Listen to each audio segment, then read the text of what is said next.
Desarrollo de los neumáticos, capítulo 2. Es a mediados de la década del 60, con la definitiva normativa de monoplazas y motorizaciones acordes a los tiempos que transcurrían en la Fórmula 1, que se perfecciona el rubro neumáticos, practicando soluciones específicas y puntuales, solamente aplicables a esta disciplina de los monoplazas de competición, apareciendo por primera vez un neumático que era cada vez más bajo y con una banda de rodamiento cada vez más ancha. En esta imagen se observa alguno que otro de los distintos tipos de neumáticos de banda ancha, de izquierda a derecha, con ranurado y el último con surcos irregulares, utilizados antes de la aparición del primer neumático con banda de rodamiento lisa, sin dibujo, también conocido en inglés como neumático slick. Todos eran fabricados de acuerdo con la técnica convencional de estructura interna de fibras cruzadas o diagonales. Esta estructura o carcasa estaba formada por capas de cordones de nylon y cada una de ellas tenía 30 cordones por pulgada, que equivale a unos 2,5 centímetros, ordenados en capas de A4. El conjunto estaba revestido por un compuesto de caucho para evitar la fricción entre los cordones. Las capas estaban dispuestas en cierto ángulo para dar más resistencia en los espacios interlaminares. Fue Goodyear desde 1965, que ingresó a la Fórmula 1 de forma aislada en 1960, quien se abocó a la tarea de lograr una banda de rodamiento que tuviera la mayor superficie posible de contacto con el piso, sin aumentar en exceso el espesor del caucho con los hombros o deriva del neumático. Para ello recurrieron a la experiencia obtenida con los utilizados en las competencias de los monoplazas de Indy de Estados Unidos, dado que eran sometidos a exigencias similares a la Fórmula 1. Veamos una evolución en un gráfico de corte desde el primer neumático de banda de rodamiento ensanchada hasta la aparición del primer neumático liso. Se aprecia a través de los años no solo las diferencias en el aumento progresivo de la banda de rodamiento, sino también las diferencias en los perfiles, cada vez menos curvados a medida que va decreciendo, hasta el neumático liso de 1971. La primera guerra de fabricantes de neumáticos en la Fórmula 1 se originó por esas épocas, puesto que la británica Dunlop tuvo que ceder y retirarse en 1970 ante el avance, sobre todo tecnológico y evolutivo, de los estadounidenses Goodyear y Firestone. Estas evoluciones hicieron necesario el rediseñar la geometría de las suspensiones, la tensión de los resortes y amortiguadores, para adecuarlas a ese tipo de neumáticos, no sin antes también modificar el estilo de manejo por parte de los propios conductores.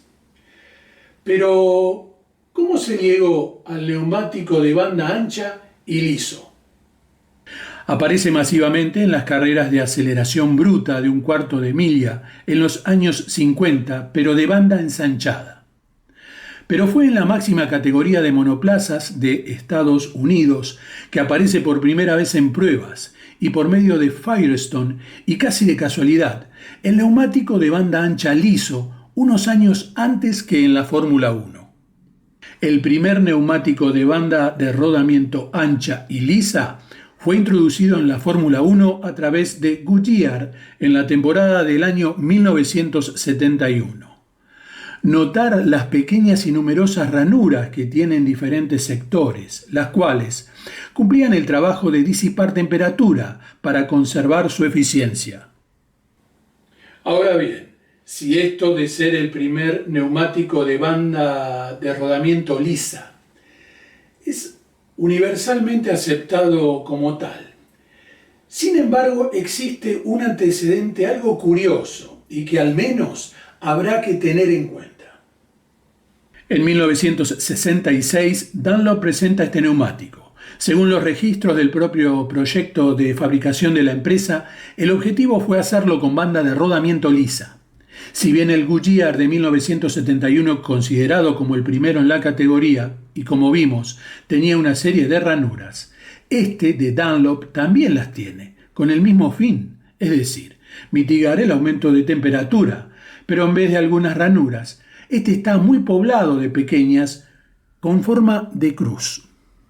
¿Podría considerarse como un neumático con banda de rodamiento lisa si tenemos en cuenta la incipiente aplicación del mismo con las limitaciones de los compuestos disponibles entonces, año 1966?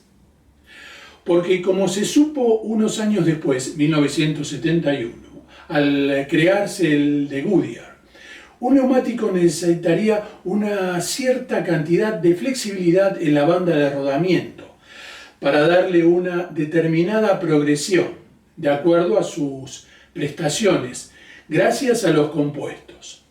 Antes de esto, la única forma de llegar a estos resultados no era por medio del compuesto, sino por medio de la estructura del neumático, inherente justamente al dibujo de la banda de rodamiento. Los neumáticos lisos pudieron entonces lograr mejores resultados gracias a la incorporación de nuevos y desarrollados compuestos en su banda de rodamiento lisa, en procura de la mayor adherencia transversal con neumáticos de perfiles más bajos. Vale aclarar que en su momento muchos seguidores de la categoría se preguntaban por qué Jackie Stewart venció tan holgadamente en el certamen de 1971. Y la respuesta es que mucho tuvo que ver Goodyear en este aspecto, ya que el escocés, muy hábil profesional, venía de un contrato de exclusividad con Dunlop, y al comenzar a utilizar las Goodyear en su Tyrrell también hizo lo mismo, es decir que cada novedad probada y comprobada antes por las pruebas de su equipo, primero tendrían que pasar por su monoplaza y luego sí, recién a los demás. El advenimiento del neumático Goodyear, que resultó el primer diseño liso en la categoría, junto con la nueva configuración de muy bajo perfil, debía satisfacer un nuevo compuesto que reemplazara a los que estaban en uso. Para las competencias con piso húmedo o mojado, también hubo que desarrollar neumáticos con dibujo, con determinada profundidad, llamado neumático ancorizado, para una mejor tracción y evacuación del agua. Los primeros casos fueron simples adaptaciones, o sea, se improvisaba. Como muestra esta foto de un neumático slick en el que algunos equipos hacían una ancorización, es decir, se le practicaban profundas ranuras para la disipación del agua. El trabajo se realizaba a mano con una pequeña sierra eléctrica que tenía una temperatura no muy alta para que los cortes sean los más perfectos posibles. Se dibujaba primero con unos moldes que marcaban por dónde se debían realizar los cortes. Por un tiempo, esto sucedía solamente con los usuarios de Goodyear, ya que Firestone contaba con neumáticos predeterminados para lluvia. Sin embargo, fue Goodyear quien de a poco fue monopolizando los triunfos. Las bandas de rodamiento nunca fueron tan anchas como en esos años. Incluso fue el primer fabricante, proveedor de la categoría, que creó los neumáticos especiales para clasificación. En 1972, los cuales duraban primero solo una decena de giros y años después hasta solamente un giro. Firestone finalmente fue derrotada y se retiró en 1975. A partir de aquí y hasta el presente, cada vez que hubo más de un proveedor de neumáticos en la Fórmula 1, la inevitable guerra entre fabricantes se declaró, puesto que con el regreso muy breve de Dunlop y la aparición de Bridgestone, fueron Goodyear y Michelin los que se repartieron los éxitos. En el bienio 1976-77, Goodyear proveyó a Tyrrell de neumáticos de apenas 25,4 centímetros de diámetro para su célebre modelo de 6 ruedas, desistiendo del intento por problemas de desarrollo. El ente rector no permitiría más de 4 ruedas a partir de 1981. Por esos tiempos, esta foto es de 1978, eran muy usuales los neumáticos para clasificación, los cuales duraban apenas un par de giros antes de quedar literalmente inutilizados. Por tal motivo, se acumulaban literales montañas de helios en cada box. Por primera vez aparece una limitación concreta, y es que el ancho total de los neumáticos posteriores no podía superar los 53,4 centímetros y el diámetro de la llanta se limitó a 33 centímetros. Pero lo más importante fue que llegaría Michelin por primera vez a la Fórmula 1 y con una aplicación que le sacaría protagonismo a la empresa de la bota alada, que tantos triunfos tenía. Estoy hablando del neumático radial. De la mano de Renault llegó este concepto de neumático a la Fórmula 1 en la temporada de 1977. Las diferencias entre los Goodyear convencionales y los Michelin radiales se encuadraban en la distinta construcción de los neumáticos.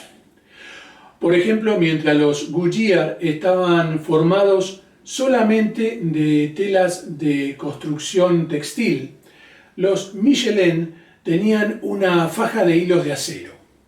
Eso significa que el neumático Goodyear y todos los utilizados hasta ese momento en la categoría tenían una estructura particularmente sensible a la fuerza centrífuga, como a una cierta variación de radio en su rodamiento.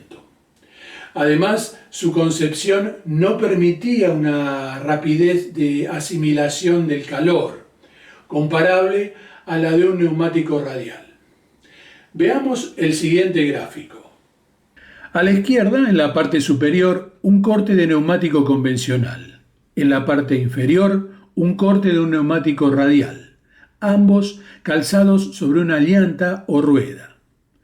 Se comprenden las diferencias en que el radial presenta un aspecto, digamos, más rectangular y una línea de contacto con el suelo mayor.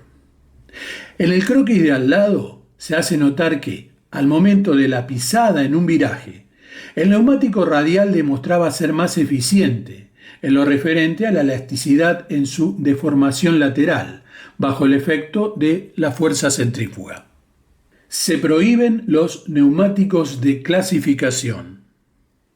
Además, a principios de la década del 80 y en consecuencia con los motores turbo, el ente rector de entonces impuso una medida de neumáticos, por lo cual pensó que se reduciría la velocidad de los monoplazas. Esta reglamentación restringió el diámetro máximo de los neumáticos a 65 centímetros y el ancho a 45 centímetros. Regresó luego de décadas de ausencia la afamada y exitosa Pirelli, y más brevemente la menos famosa Avon, que había estado en la categoría en la década del 50. Los neumáticos Goodyear de competición, por ejemplo, fueron fabricados obviamente respetando estas dimensiones, desde antes de la anunciada defunción del motor Cosworth DFB aspirado, en desmedro de los turbo, el cual desarrollaba una potencia máxima de solo 550 HP. En plena era turbo, los motores erogaban el doble de ese poder en pruebas clasificatorias y corrían con potencias que orillaban los 850 HP promedio. Mientras tanto, las dimensiones de los neumáticos no variaron y por ende los monoplazas equipados con dichos motores se encontraban menos, por decirlo de alguna manera, aptos en proporción a la potencia que desarrollaban. Por ello, se aceptó y comenzó con una práctica usual durante el desarrollo de un gran premio, que cuando un monoplaza, cualquiera fuera el motivo, ingresaba a los boxes, era objeto de un cambio de ruedas. Solo a partir de 1984 fue cuando Goodyear introdujo sus radiales, puesto que era imprescindible que lo hiciera, aunque fue justamente el año en que Michelin se retiraría por algún tiempo. A esas alturas, los neumáticos radiales altamente tecnificados ya eran sensibles a pequeños cambios, tales como las condiciones mismas de la pista, como de las presiones de inflado, las configuraciones suspensionales, aerodinámicas, motorísticas, debido al llamado apoyo mecánico del tren trasero y demás etcéteras. Relacionado a esto, aparece una aplicación que tenía que ver con la búsqueda y conservación de la temperatura óptima del neumático, mientras el monoplaza estaba detenido, algo que ya se venía buscando desde hacía años antes. Me refiero a la aparición durante la primera mitad de la temporada 86 de la manta térmica. Mike Drury, su ideólogo, al poco tiempo abastecía a todo el parque de la categoría. Durante el mismo año 86, Goodyear implementó un tipo de neumático ancorizado para optimizar la evacuación de agua, introduciendo un diseño que a grandes rasgos actualmente sigue siendo el mismo. Se trató de la llamada piel de cocodrilo, debido a la similitud del dibujo del caucho con el esquema que le dio la naturaleza a la piel del citado reptil. En 1989, los neumáticos delanteros tendrían 24,13 centímetros por 58,42 centímetros y los traseros 40,64 centímetros por 71,12 centímetros. Aún a estas alturas, proveedores como Pirelli, si bien contaban con neumáticos ancorizados para pista mojada, recurrían al tallado de la banda de rodamiento para ranularlos y así disponer de una variedad para pista húmeda mojada, los llamados comúnmente como intermedios. En el próximo capítulo, el último, llegaremos a los neumáticos desarrollados en la última era dentro de la categoría para finalmente arribar al presente.